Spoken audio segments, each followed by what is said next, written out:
Setelah 5 hari kelaparan, yang terpikirkan olehku di pagi hari hanyalah makanan. Tetapi aku bahkan tidak bisa mendapatkan minuman karena Renon sedang dalam perjalanan bisnis selama beberapa hari. Aku lapar.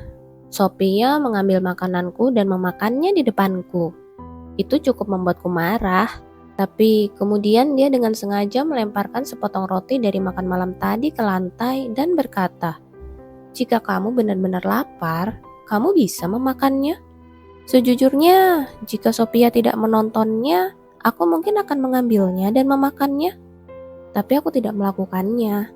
Tidak dengan harga diriku yang sudah hancur. Bagaimana bisa manusia memakan apa yang dimakan anjing? Dia tertawa terbahak-bahak, mengira aku hanyalah anjing yang keras kepala dan tidak berguna.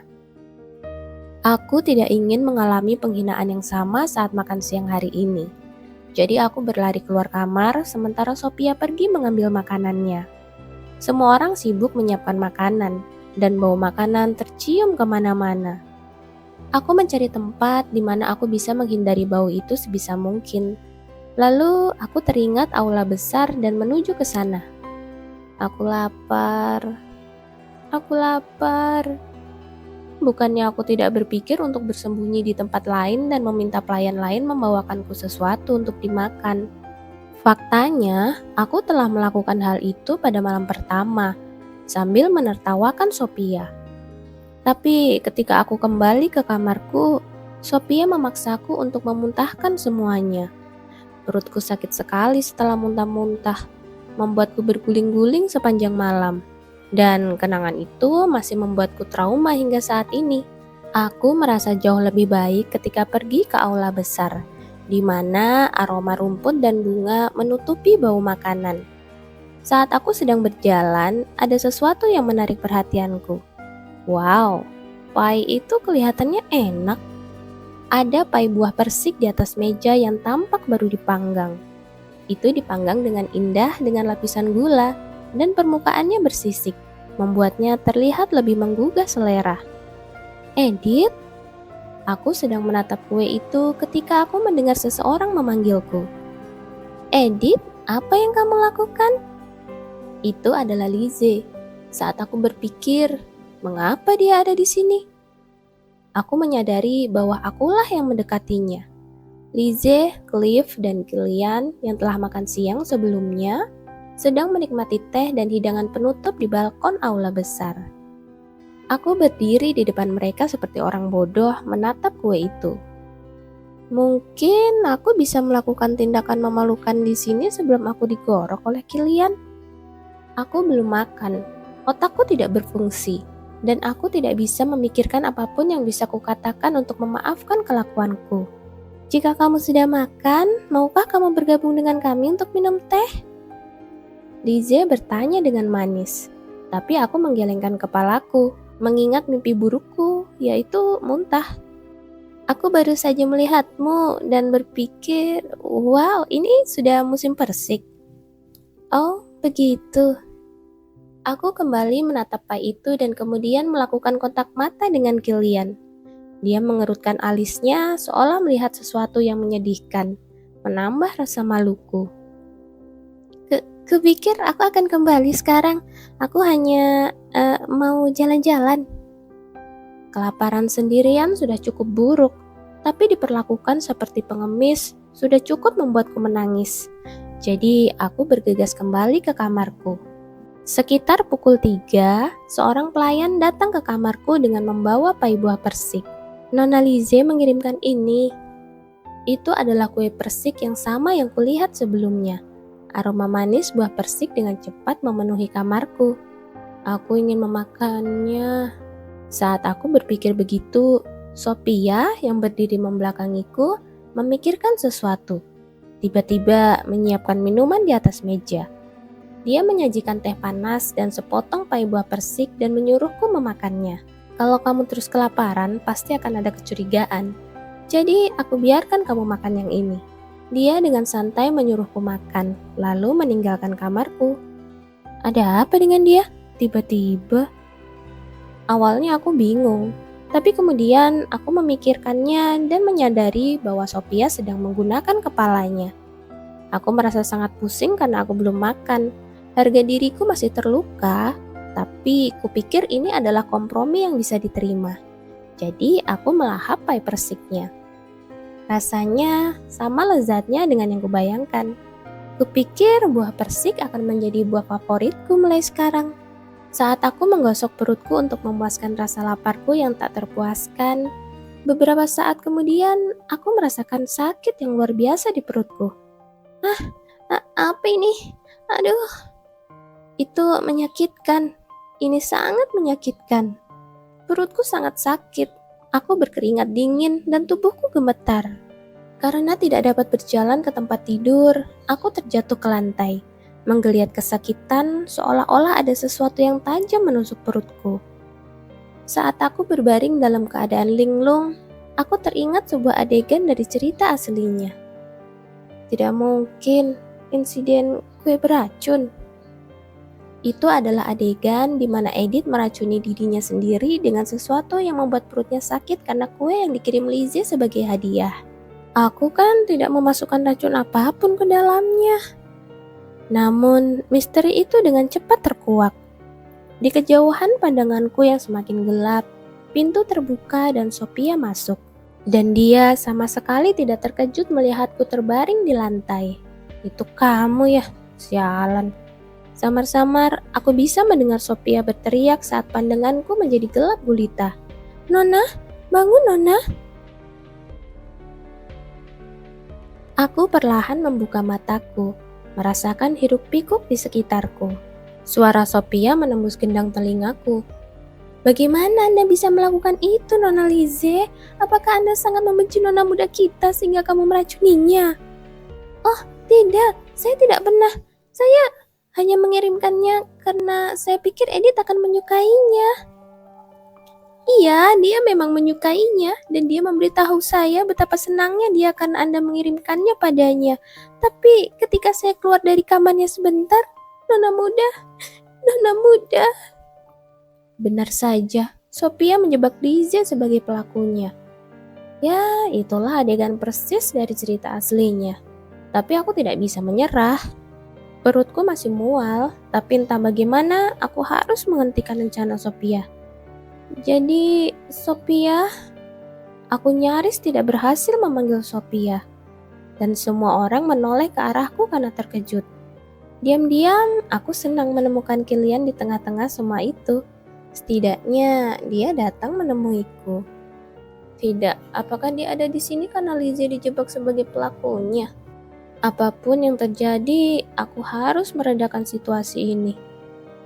Nona, apakah Anda sudah bangun? Apakah Anda sangat kesakitan? Jangan mencoba memaksakan diri untuk berbicara. Nona mudaku yang malang. Sophia mendekatiku dengan wajah berkaca-kaca, seolah dia tidak bisa hidup tanpaku. Tapi tatapannya jelas lebih ke diam. Bukan berarti aku orang yang akan tutup mulut. Lizzie tidak melakukan ada yang salah. Aku hanya tersedak sedikit. Ya? Apa maksudmu, Nona? Hanya tersedak sedikit? Nona, kamu muntah darah tadi. Apa? Maksudmu kamu memberiku racun untuk membuatku muntah darah? Aduh, aku sangat kesal. Biarpun aku tidak bisa lepas dari pemenggalan kepala Kilian di masa depan, aku pasti akan membunuhmu. Aku mengatupkan gigiku dan berkata dengan ekspresi paling menyedihkan yang bisa kukumpulkan. Aku hanya merasa mual, jadi jangan membuat keributan. Lalu, tanpa memberi Sophia kesempatan untuk mengatakan apapun, aku menoleh ke Lizzie. Maafkan aku, Lizzie. Aku tidak bermaksud membuatmu merasa begitu buruk. Aku sungguh baik-baik saja. Edith. Lizzie melangkah ke depanku dan meraih tanganku. Mata Kilian menyipit dan dia sepertinya membaca pikiranku. Ya, dia pasti curiga, karena aku terus mengoceh tentang bagaimana aku baik-baik saja. Tidak bisa dipercaya. Tidak mengherankan jika Cliff juga tidak yakin. Dia tampak tersinggung karena Lizzie dijebak karena percobaan keracunan. Dia memelototiku dan Sophia, lalu memanggil beberapa pelayan. Dia memerintahkan mereka untuk menggeledah kamarku. Apa? Apa yang kamu lakukan? Sophia melompat berdiri karena terkejut, tapi dia tidak sebanding dengan keganasan Cliff. Tapi sejujurnya aku tidak peduli. Sophia pasti memasukkan racunnya dan tidak mungkin racun itu ditemukan di kamarku. Apa ini? Aku kacau. Di tangannya ada botol kaca kecil berisi cairan bening. Yang mencurigakan bahkan pada pandangan pertama, ada secari kertas yang ditempelkan gambar tengkorak. Itu racun, tidak peduli apa kata orang, sudah jelas itu racun. Cliff pun tidak terkecuali, dan matanya langsung tertuju padaku. Itu bukan milikku. Menarik. Lalu menurutmu, siapa yang menyembunyikannya di dekorasi keramik kamarmu? Cliff bertanya dengan nada mengejek, sambil melambaikan botol kecil itu di depanku. Mulutnya tersenyum, tapi sorot matanya membuatku berpikir dia akan mencekikku kapan saja. Untungnya, Lizzie menempel padanya.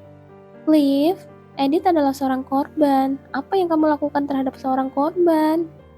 Tapi Lizzie, Edith bilang itu bukan miliknya. Mengapa kamu menyalahkan korban? Dan itu bisa saja hanya riasan atau obat darurat. Lizzie dengan penuh semangat membelaku. Tapi aku yakin bahwa yang dipegang Cliff adalah yang aku makan. Karena wajah Sophia lebih gugup dari sebelumnya. Apakah dia meninggalkan itu di kamarku? Sekarang siapa yang bodoh? Aku lebih suka dia membuangnya keluar. Tentu saja, episode kali ini tidak akan berjalan seperti itu. Episode ini akan menjadi terlalu panjang jika botolnya sulit ditemukan dan sulit mengetahui siapa pemiliknya. Jadi, penulis memutuskan untuk menggunakan solusi sederhana ini. Aku menghela nafas panjang dan memejamkan mata. Bahkan tatapan Kilian padaku terlalu berlebihan untukku saat ini. Sore berikutnya, botol tersebut terbukti menjadi racun yang menyebabkan sakit perut dan muntah-muntah. Ya, itu sudah diduga. Dan jelas bahwa masa depanku suram. Cliff sangat marah karena aku melakukan tindakan yang merugikan diri sendiri untuk menjebak Lizzie. Dan meskipun itu bukan Cliff, semua orang pasti akan mencurigaiku. Gila, untuk segera menggeledah ruangan, sangat mengganggu. Sophia penyebab semua ini semakin kesal di sampingku.